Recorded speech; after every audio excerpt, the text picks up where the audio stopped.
I don't need an agent to go to a new construction site. You don't need an agent to go with you, but I can guarantee you, you want one to go with you. It's so imperative to have a knowledgeable agent go with you to a community.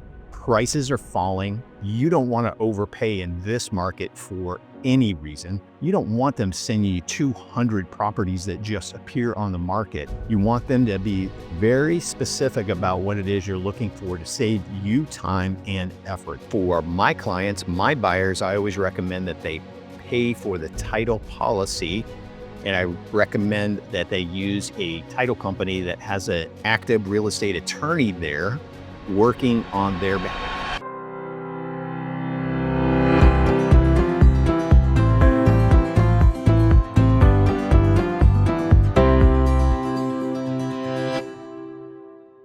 I'm getting this question a lot. John, are you a buyer's agent? Are you a listing agent? Are you both? And what's the difference? So I thought today I would cover what the difference is between a buyer's agent, a listing agent, who pays the commission, how do we decide that, and what their responsibilities are. Hey, my name is John Bice. I'm with eXp Real Estate and the Florida for Boomers Network. We put out videos about living in the Sarasota Lakewood Ranch area 2 to 3 times a week. If you're looking for information like that, please subscribe to the channel, hit the notification bell, and every time I put out a new video, you'll get a notification about it. So yes, there's a difference between a listing agent and a buyer's agent. So one of the new processes that began this year, actually the end of 2024, was that when a real estate agent is going to work with you as a buyer, they must sign a buyer agency agreement. Now, hopefully your agent can explain that to you, and I'm going to briefly tell you what that means. So you call me, you're interested in going out and seeing some properties, whether it's new construction or resale homes. I need to get a buyer agency agreement signed by you. And what this says is that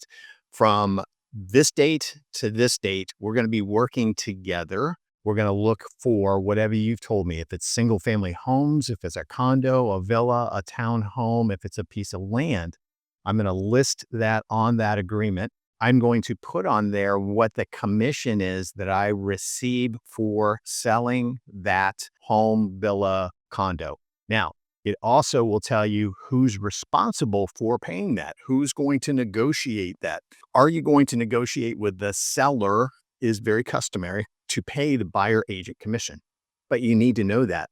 You need to have that conversation with your agent about that. Before you jump in the car with me and we go look at properties, we need to have that agreement signed. Hey, we're working together. It's like a listing agreement that you would sign with an agent to sell your home, but you're listing this agent to work with them. Can you get out of the listing agreement? Absolutely. There's no cancellation fee, but you need to have that piece of paper in hand. And it's good, especially if you're going to go to new construction communities, because they're going to ask you to register. Your agent should be able to email you this form so you can look it over, electronically sign it. They should be able to run off a bunch of copies for you. And when you're out looking at properties, especially new construction, they can take one of those forms in, hand it to the person at the desk. This is who's here. This is their information. I'm working with them as an agent.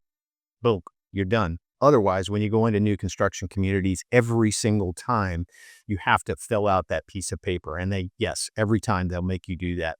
And they want your name, your email, your phone number, all of those things. So now if you have that form filled out, you're finished. You're done. So you don't have to worry about it. Now, for those of you thinking, I don't need an agent to go to a new construction site, you are absolutely 100% correct. You don't need an agent to go with you. But I can guarantee you, you want one to go with you, especially in this market that we're in right now. It's so imperative to have a knowledgeable agent go with you to a community. Prices are falling. You don't want to overpay in this market for any reason. You want to be able to have a salesperson there that your agent hopefully has worked with in the past and has a very good relationship with. So you can find out the maximum incentives that they're allowing what lots are available for sale. Do they have move-in ready homes ready to go that you can get more incentives on? So it's very important that you have those things. Also, you want your agent there when you're out looking at lots. I can think of a lot in the Del Webb Bayview in Parrish. My client fell in love with it. It was a long lakefront view and was looking all the way across the lake, and then the clubhouse was on the other side. She thought, "Oop, that's the one. That's the one I want." I said, "Hang on one second." We were there with the sales rep from the community. It wasn't a big lake. We don't have huge lakes. Most of the communities here, they're retention ponds, but we call them lakes. So I took a minute, walked around the corner of the lake, went down about 50 yards, and I stood there and I'm like, "What do you see?" She didn't get it. And I said, "Hey, look, hey, it's good to see you. Because when I'm standing on my lanai, when my home's built here and you're standing in your pool, guess what? I'm going to be looking right into your house. Is that what you want?" She was like, "Oh my gosh, I didn't even think about that." We found a lot with a beautiful lake view for her and a preserve view over to the right side. Preserve meaning a wetland that will never be developed. Nobody behind her house, nobody looking in going, "Hey, how are you?" So just things like that. How much is that lot? Are you overpaying for the lot? How much of other homes that compare to that size home, how much have they sold for recently? Okay. So my points for your buyer agent property search, don't let them just put you on what realtors call a drip. "Oh, you're looking for a 3-2 around this price range. I'm going to send you every home that comes onto the market, whether it meets your criteria really or not. I'm just going to send it to you." No, be very specific. Your agents should be going on a search themselves daily. "I found these 2 homes that just came on the market. Here, take a look at those." You don't want them sending you 200 properties that just appear on the market. You want them to be very specific about what it is you're looking for to save you time and effort. They should be able to do that for you. Once you identify a house, do they know how to do a market analysis? Do they really know how to figure out what the price of a home is? I just looked up a home. Somebody had told me about it, a friend of mine, and said, "John, I think they're going to list their house." They listed it a few days ago. I just found out about it and I looked it up. Agent listed it for 610. Not one single home in the half a mile area around their home that compares in size had sold for more than 540. Okay. So that's important. That's a listing agent part, but a buyer agent should be able to do that thing for you too. You go in, you see that house, it's listed for 610 and you love it. And then you find out the houses around it are selling in the $500,000 price range. Negotiating, are they going to negotiate on your behalf or are they negotiating because they need a paycheck? "Oh, that's great. Let's take that." You should have somebody that's negotiating hard for you. Okay. And that has to do with price, that has to do with terms, that has to do with repairs, who is paying for what at closing. All big things. Paperwork and legalities. Do you pay for title insurance and get representation in the state of Florida, or does the seller pay that?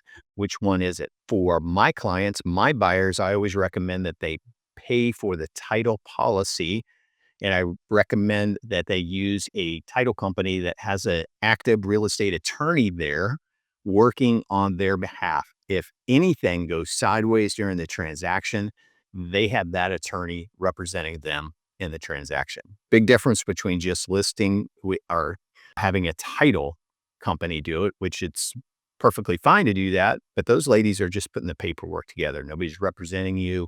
They're just filling out paperwork and bringing the closing to the table. And then our list agent side, property evaluation. How do they come to the value of the price of your home? Just like the one that I just told you, listed for 610, and there's nothing there to show a value of 610. What sales are, why we show you those, because that's an actual buyer that came to your community and purchased a home. It's not downgrading the value of your home, but it's actual buyers who came into the community, looked at those properties and purchased them, and they should compare to your home. Now, I always use the criteria of plus or minus 20% on square footage. Gives you a good idea. So if you've got a 2,000 square foot home, I might look at 1,700 square foot homes. I might look up to 2,300 square foot homes to give you an idea of value. You have to know if you're sitting on a lake, pond with a view. Do you have a wooded area behind you? Is there a fence behind you or a wall? And what value does that add? Upgrades or lack of upgrades, how does that affect your home? Very important. Marketing, you really want to have a great conversation with them about how they're going to market the home. Are they on YouTube? Do they have a YouTube channel, two YouTube channels? Do they have one Facebook page or two? Are they on TikTok? Are they on Instagram? All of these things are very important now because there's different buyers out there of different age groups looking for homes. And that's the places they go to and see people who have properties. Now, of course, as soon as they put you into the MLS, you're going to go to realtor.com, you're going to go to Zillow, you're going to go to Trulia, you're going to go to all these different sites. But how are they marketing it? Do they have somebody who does SEO content about your community and your home? You don't want just a generic description of your house. You want what search terms people are looking for. Del Webb Catalina, Del Webb Catalina Lakewood Ranch, Del Webb Lakewood Ranch, single family homes, Del Webb Catalina. What are they typing into Google to try to find homes? And you want all those search terms in the description of your house. You want them using that on YouTube. You want them using it everywhere that they're going to market your property. Don't just hire somebody that's going to put a sign in the front yard, if a sign in the front yard is even allowed, and hope that somebody brings in a buyer. You do not want that.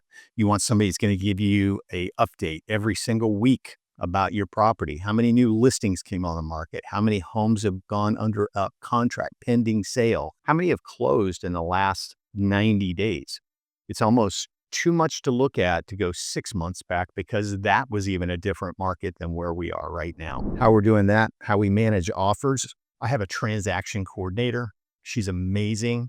It's impossible if you're doing any kind of real estate volume to manage the contracts, talk to the mortgage person for the buyer, talk to the title company, the other agent, keep everything organized. Who's doing the inspections? Oh, did you have a termite inspection? Do you need a roof inspector? All of these things. I have a full-time transaction coordinator. She's absolutely amazing. She handles all that. As soon as the contract comes in, she touches base with everybody who's involved, all the important dates for the contract. That goes back to my client, whether it's my buyer or my seller. It's amazing. So you need somebody that has that. Don't think that an agent can handle all of the stuff that's involved here and stay completely on top of it, because it doesn't work. If you have a agent who's listed your house, they get a direct call from a buyer. They've signed with you as a selling agent. What happens? So you want them to be able to tell you exactly what happens in that situation. The key term there is they become a transaction agent. Okay. So they're working with both parties. They're working with the buyer and they're working with you as the seller. So now they're bringing the transaction together. They're no longer just a selling agent for you. They also have that buyer, and it's a transaction agent. So they can't do anything to damage either party. What that means is you listed your house for 600,000. You told me during the listing presentation, John, we really want to sell. If we got an offer in for 550, we'd probably take it. Can't tell them that. Same thing on the buyer side. You're listed for 600. The buyer's coming in at 550. We want to see what the seller will do. We would actually go full price if they want to do that, if they want to negotiate. But I can't tell you as the seller that. So that's important to know. If you're a buyer, does that mean that the commission is going to be less or more, or how does that work? Well, an agent has to disclose that if they're going to reduce commission. Okay. Everything's a little bit different now. We used to have to put it on to the MLS that there was a variable rate commission. 98% of agents didn't understand what that meant. Variable rate meant that before 2025, if I listed a property And I listed it for 6%, 3% to the buyer side, 3% to the seller side. But I said, if I'm working with the buyer and the seller, I'll tell you what, I'll cut the commission to 5%.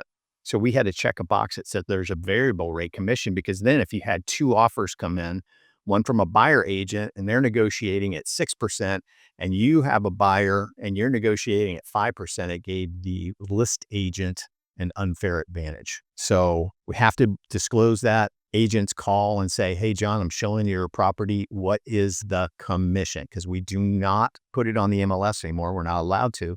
Now we can put it on websites. We can send out flyers. I have sign writers to go on my sign. Hey, buyer agent commission, 3%, 2.5%, whatever it is.